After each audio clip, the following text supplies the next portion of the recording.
Hi everyone. Today మనం discuss చేసుకునే topic అయితే ఎండోమెట్రిసిస్. చాలామంది ఏమనుకుంటారంటే it's just a bad period అనుకుంటారు, కానీ అస్సలు కాదు. అంతకు మించి దానికంటే ఎక్కువ ఇది.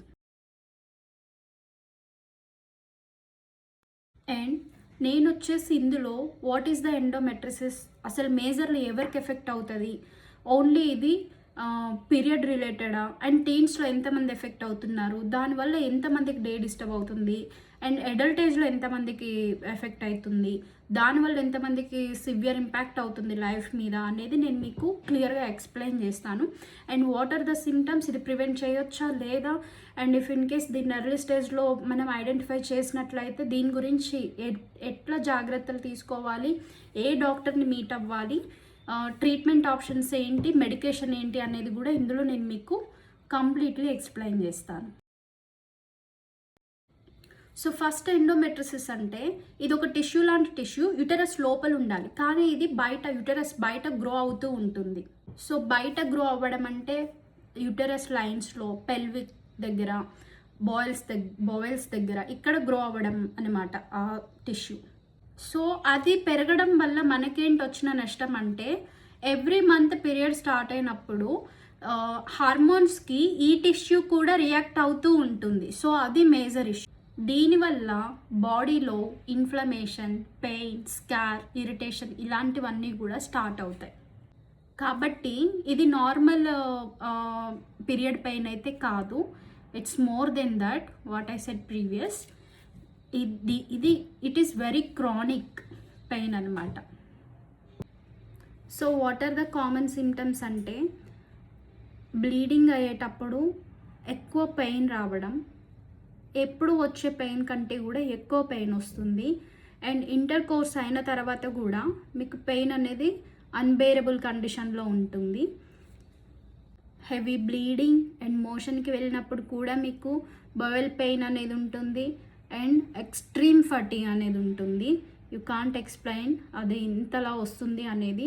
అండ్ కొన్ని ప్రెగ్నెన్సీలో డిఫికల్టీస్ కూడా ఉంటాయి. అండ్ ఇంపార్టెంట్ పాయింట్ ఏంటంటే పెయిన్ సివియారిటీ డిసీజ్ స్టేజ్ తోటి అస్సలు మ్యాచ్ అవ్వదు. వీ కాంట్ రికగ్నైజ్ దీనివల్లనే అని అయితే అస్సలు చెప్పలేము. అండ్ మిడ్ స్టేజ్ ఉన్న వాళ్ళు కూడా సివియర్ పెయిన్ అనేది ఎక్స్పీరియన్స్ చేస్తారు. అండ్ స్టేజ్ 4 ఉన్న వాళ్ళకి కొన్నిసార్లు తక్కువ పెయిన్ ఉండొచ్చు. సో పెయిన్ని బేస్ చేసుకొని అయితే స్టేజ్ని మనం అస్సలు ఎక్స్పెక్ట్ చేయలేము, ఇది ఇంత సివియర్ ఉంటుందా, మోడరేట్ ఉంటుందా, మైల్డ్ ఉంటుందా అనేది we can't predict the pain. So గ్లోబల్గా చూసుకున్నట్లయితే టీన్స్లో అండ్ మిడిల్ ఏజ్డ్ వాళ్ళల్లో ఎంతమంది దీనికి ఎఫెక్ట్ అవుతున్నారు అంటే ఎస్పెషల్లీ టీనేజర్స్లో వచ్చేసి 10% ఛాన్స్ ఉంటుంది. దీనివల్ల వీళ్ళు స్కూల్ కూడా వెళ్ళలేకపోతారు, డే డిస్టర్బ్ అవుతుంది, వీళ్ళ అకాడమిక్ అంతా కూడా డిస్టర్బ్ అయిపోతుంది. అండ్ 25 to 40 years ఉన్న ఉమెన్స్లో అయితే 10 to 15% అయితే ఎఫెక్ట్ అవుతున్నారు. అండ్ మోస్ట్లీ ఎఫెక్ట్ అవుతున్న వాళ్ళైతే రిప్రొడక్టివ్ ఉమెన్ అయితే ఎక్కువ సఫర్ అవుతున్నారు దీనివల్ల. And what are the treatment methods అంటే ఫస్ట్ థింగ్, దీనికైతే అస్సలు ట్రీట్మెంట్ అయితే లేదు, no cure at all, but we can control the symptoms like painkillers, hormonal tablets కానివ్వండి, ప్రొజెస్టరాన్ కానివ్వండి, అండ్ హార్మోనల్ ఐయుడి అనేది కానివ్వండి. కొన్ని కేసెస్లో హార్మోన్ ఇంజెక్షన్స్ కూడా చేస్తారు. And what about the surgery అంటే laparoscopic excision surgery. And best result కోసం అయితే ఎండోమెట్రిసిస్ మీద బెస్ట్ ప్రాక్టీస్ ఉన్న గైనకాలజిస్ట్ని మీట్ అవ్వడం చాలా better. And life style support అంటే చాలా వరకు డిసీజెస్ని ఏంటంటే లైఫ్ స్టైల్ మోడిఫికేషన్ ద్వారా కూడా మనం కంట్రోల్ చేయొచ్చు. అవి ఎలా అంటే యాంటీ ఇన్ఫ్లమేటరీ డైట్స్నే ఫాలో అవ్వాలి. అట్ ది సేమ్ టైం రెగ్యులర్గా మీకు కుదిరిన డేలో మీకు కుదిరినప్పుడు 10 to 15 minutes or half an hour based on your schedule లైట్గా ఎక్సర్సైజ్ చేయడం, వాకింగ్ చేయడం ఇలాంటివన్నీ కూడా ప్రాక్టీస్ చేస్తూ ఉండండి.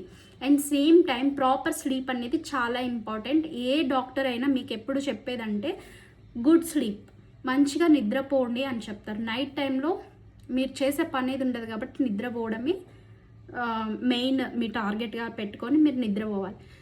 And stress reduction is main factor. Hormonal imbalance అవుతున్నాయి అంటే అందులో మేజర్ ఫ్యాక్టర్ వచ్చేసి మీకు స్ట్రెస్ స్ట్రెస్ అనేది మేజర్గా ఇంపాక్ట్ అవుతూ ఉంటుంది మనకి. Whatever it is related office or home or something ఏదైనా సరే రకరకాల స్ట్రెస్లు అనేది మనం తీసుకుంటూ ఉంటాం.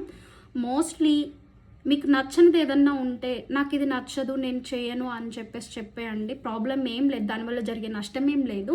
ఈవెన్ స్కూల్కి వెళ్ళే పిల్లలైనా సరే మీ టీచర్ ఏదన్నా అసైన్మెంట్ ఇచ్చారంటే when you are not feeling well you can tell them directly, నేను ఇది చేయలేను, నాకు రాదు, నేను దీని మీద ఫోకస్ చేయలేను అని మీరు చెప్పండి. సో దట్ మీరేంటంటే మీ మెంటల్ హెల్త్ని ప్రాపర్గా మెయింటైన్ చేసుకోవచ్చు. స్ట్రెస్ని రిజెక్ట్ చేయడానికి one of the major word is no. నేను చెయ్యను, నేను ఇప్పుడు ఆ స్ట్రెస్ తీసుకోను అని వాళ్ళకి డైరెక్ట్లీ చెప్పేసేయండి, వచ్చిన నష్టం ఏం లేదు. Stress management is major factor for all the diseases. And smoking అలవాటు ఉన్న వాళ్ళు మ్యాండేట్గా స్మోకింగ్ అయితే మానేయాలి. అలవాటు లేకపోయినా సరే ఎవరు అయితే అలవాటు చేసుకోవద్దు. ఎస్పెషల్లీ ఫీమేల్ ఏంటంటే మేల్ బాడీ ఉన్నంత స్ట్రాంగ్గా ఫీమేల్ బాడీ అస్సలు ఉండదు. సో స్మోక్ మీరు ఒక్కసారి అలవాటు చేసుకున్నారంటే you can't control. And major మీరు చూసుకున్నట్లయితే పీసీఓఎస్ ప్రాబ్లమ్స్ అన్నీ కూడా స్మోక్ ఉన్న వాళ్ళకి చాలా మేజర్గా ఉంటాయి. అండ్ అదొకసారి స్టార్ట్ అయిందంటే మీకు హెయిర్ గ్రోత్ ఇవన్నీ కూడా అన్నెసరీ ప్రాబ్లమ్స్ అన్నీ కూడా వస్తాయి హార్మోనల్ ఇంబ్యాలెన్స్ వల్ల. So I suggest with the smoke, that is the best method. So prevention మెథడ్స్లో మేజర్ ఏంటంటే మీ చుట్టుపక్కల లైక్ మీ పిన్ అవ్వచ్చు, మీ మమ్మీ అవ్వచ్చు, ఇంకెవరైనా సరే మీ సిస్టర్స్ అవ్వచ్చు, కజిన్స్ అవ్వచ్చు, ఎవరైనా సరే నార్మల్ పీరియడ్ పెయిన్ కాకుండా ఇట్స్ ఎక్స్ట్రీమ్ అని కంప్లైంట్ చేసినప్పుడు మీరైతే వాళ్ళకి దిస్ ఈజ్ నార్మల్, ఇది ఎప్పుడు నొప్పిలానే వస్తుంది అని అర్జున్ రెడ్డిలో అతను చెప్తాడు కదా, అతనిలా కాకుండా మీరు ఎమోషనల్ సపోర్ట్ అనేది వాళ్ళకి ఇవ్వండి. సో దట్ వాళ్ళ మెంటల్ స్ట్రెస్ అనేది చాలా రెడ్యూస్ అవుతుంది. అండ్ ఇది అయితే మనం ఏమంటారు ప్రివెంట్ చేయడం అయితే అస్సలు కంప్లీట్లీ ఇంపాసిబుల్. బట్ కానీ మీకు మీ రెగ్యులర్ పీరియడ్స్ వచ్చినప్పుడు అయితే మీకు అర్థమవుతుంటుంది కదా, ఎప్పుడైతే మీకు కొంచెం ఇరిటేటింగ్గా లేకపోతే పెయిన్లో చేంజెస్ అనేవి వచ్చినప్పుడు, లేకపోతే ఆ పెయిన్ అనేది ఆగి వస్తుండడం, లేకపోతే కంటిన్యూటీ ఉండడం, ఇట్లా కొన్ని మెథడ్స్ ఉంటాయి పెయిన్ దాన్ని మనం ఐడెంటిఫై చేయడానికి. అట్లాంటివి ఏమన్నా ఐడెంటిఫై చేసినప్పుడు సమ్ ఇంప్రాపర్ బ్లీడింగ్ కానివ్వండి, కలర్ చేంజ్ అవ్వడం కానివ్వండి, లేకపోతే అసలు రాకుండా ఉండడం కానివ్వండి, ఈ ఒక్క మంతే కదా రాలేదు అని అయితే మీరు వెయిట్ చేయొద్దు. డెఫినెట్లీ మీ గైనకాలజిస్ట్ ఎవరైతే ఉంటారో వాళ్ళని వెళ్ళి కన్సల్ట్ అవ్వండి. కన్సల్ట్ అయితే వాళ్ళు ప్రాపర్గా డయాగ్నోసిస్ చేసి వాట్ ఈస్ ద ఇష్యూ అనేది వాళ్ళు మీకు చెప్తారు.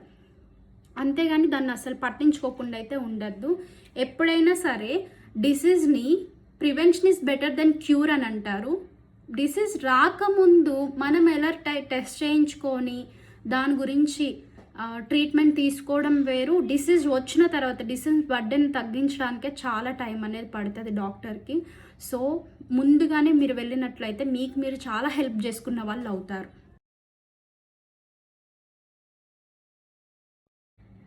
So what are the significantly reduce symptoms అంటే ప్రాపర్ హార్మోనల్ మేనేజ్మెంట్, ఇవన్నీ కూడా మీరు proper health proper diet maintain చేయడం వీటన్నిటిలో కన్సిడర్ అవుతాయి. What I said in previous lines like మీ లైఫ్ స్టైల్ మోడిఫికేషన్ కానివ్వండి, కొన్ని ఎక్సర్సైజెస్ ఇట్లా ఏవైతే ఉన్నాయో వాటి వల్ల కూడా చేయొచ్చు. Anti inflammatory life style majorly అయితే మెంటల్ హెల్త్ని తగ్గించడం ద్వారా. అండ్ దీన్ని ఎవరు టేక్ కేర్ చేస్తారు, ఎవరు ట్రీట్మెంట్ చేయాలంటే one is your gynaecologist, and after that ఈ కొలరెక్టల్ సర్జన్ ఎవరైతే ఉంటారో ఫర్ ద బౌల్ ఇన్వాల్వ్మెంట్ వాళ్ళు, అండ్ పెయిన్ మేనేజ్మెంట్ కోసం పెయిన్ స్పెషలిస్ట్ని మీట్ అవ్వండి. ఐదర్ ఇఫ్ మీకు బ్లాడర్ ఇష్యూస్ కూడా ఉంటే కన్సల్ట్ యూరాలజిస్ట్ని కూడా మీరు కన్సల్ట్ అవ్వాల్సిందే. అండ్ పెల్విక్ ఫిజియోథెరపిస్ట్, వీళ్ళందరూ కూడా మీకు హెల్ప్ చేయగలరు if you have a endometriosis. So ఫైనల్గా కన్క్లూజన్ ఏంటంటే ఎండోమెట్రిసిస్ అనేది common and it's a real disease, not period pain. అన్యూజువల్గా కాదు, క్యూర్ లేదు, బట్ మేనేజ్ మాత్రం చేయొచ్చు. Finally early listening, early diagnostic and right doctor, these are the make a huge difference in your life style.